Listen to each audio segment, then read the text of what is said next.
ជំរាបសួរពុកម៉ែបងប្អូន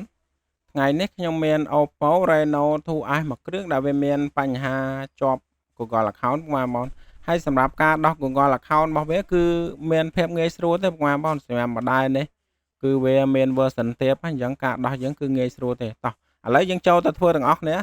ដំបូងគឺយើងចូលទៅក្នុងនៅកន្លែងណាក៏បានពុកម៉ែបងប្អូនបន្ទាប់មកគឺយើងចុច volume ខាងគៀន2នឹងឲ្យជាប់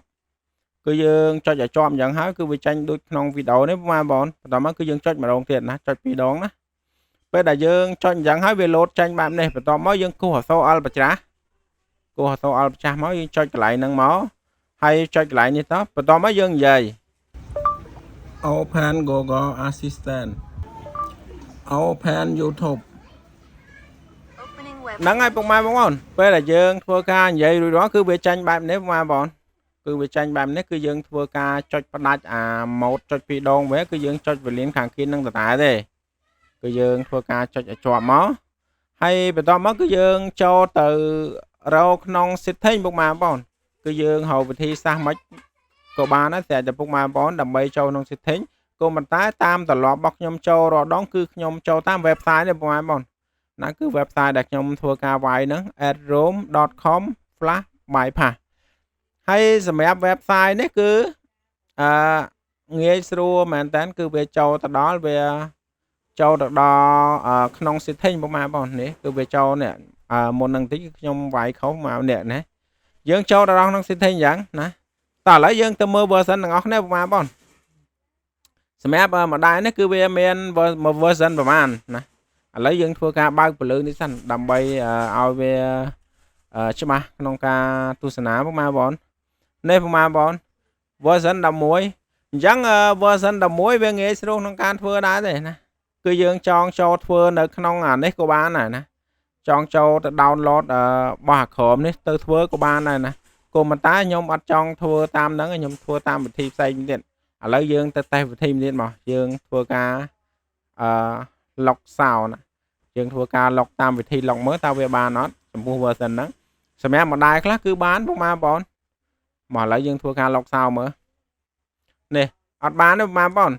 អញ្ចឹងយើងធ្វើតាមវិធីនេះគឺអត់បានទេឥឡូវយើងទៅធ្វើមកវិធីទៀតមកយើងចូលក្នុង setting ដូចក្នុងវីដេអូហ្នឹងមកបន្តមកគឺយើងទៅសាករក format វាសិនបើ format បានគឺវាយើងធ្វើការ log sound បានហើយនេះឥឡូវវាធ្វើការ format ក៏អត់បានដែរណាអញ្ចឹងខ្ញុំមានជំរើសមួយទៀតបងប្អូនសម្រាប់ធ្វើគឺមានច្រើនជំរើសមែនតើឥឡូវខ្ញុំទៅធ្វើមកជំរើសទៀតនេះគឺពុកម៉ែបងប្អូនចូលក្នុងហ្នឹងមកបន្តមកគឺយើងយកកន្លែងនេះហើយបន្តមកទៀតគឺយើងមានទូរស័ព្ទមួយទៀតពុកម៉ែបងប្អូនណាគឺពុកម៉ែបងប្អូនមានទូរស័ព្ទមួយទៀតមកគឺយើងបើកនេះអា app clone phone នេះពុកម៉ែបងប្អូននេះយើងធ្វើការ add ទូរស័ព្ទនឹងមួយសិនណាពេលដែលយើងធ្វើការ add ទូរស័ព្ទនឹងហើយយើងយកអាថ្មីខាងលើពុកម៉ែបងប្អូនបន្តមកគឺយើងរកទូរស័ព្ទមួយទៀតសម្រាប់ពុកម៉ែបងប្អូនចង់ដាក់ទូរស័ព្ទអីក៏បានដែរពុកម៉ែបងប្អូនគឺវាមិនជាបញ្ហាទេគឺហើយសម្រាប់ clone phone នេះយើងអាចទាញ app នេះបានចាញ់ពី Play Store ពុកម៉ែបងប្អូននេះពុកម៉ែបងប្អូនទូរស័ព្ទនេះគឺ Samsung ទេតែវាមានខ្ញុំ download clone phone នេះគឺនៅក្នុង Play Store ណានេះយើង open clone phone នឹងមកកម្មវិធីហ្នឹងហើយយើងយកអាថ្មីគឺយើងយកអាថ្មីហើយអាចាស់គឺយើងយក scan មកយ៉ាងប្រហែលបងយើងធ្វើដូចក្នុងវីដេអូហ្នឹងមកហើយបន្តមកគឺវាធ្វើការស្គាល់បែបនេះប្រហែលបងពេលដែលវាស្គាល់អញ្ចឹងយើងចុចនិចខាងនេះសិនណាយើងចុចនិចអាខាងទូរស័ព្ទចាស់យើងនេះយើងដក tick ចេញអស់បន្តមកគឺយើងត្រូវការ send តែ app ចូលមួយឯប្រហែលបងណាគឺយើង send app ចូលមួយណាក៏បានណាអត់ជាបញ្ហាទេហើយសម្រាប់ការរើសរបស់ខ្ញុំនេះគឺខ្ញុំរក app ណាដែលទូចជាងគេដើម្បីងាយស្រួលក្នុងការ send មកឥឡូវយើងធ្វើការ send មកនេះអញ្ចឹងពេលហ្នឹងគឺវាធ្វើការclone app ហ្នឹងទៅទូរស័ព្ទដែលកំពុងតែជាប់នេះហើយពេលដែលវា clone ចូលគឺវាចាញ់បែបនេះបងប្អូនគឺវាដោះបានយកតែម្ដងគឺពិតជាងាយស្រួលមែនសម្រាប់ការដោះ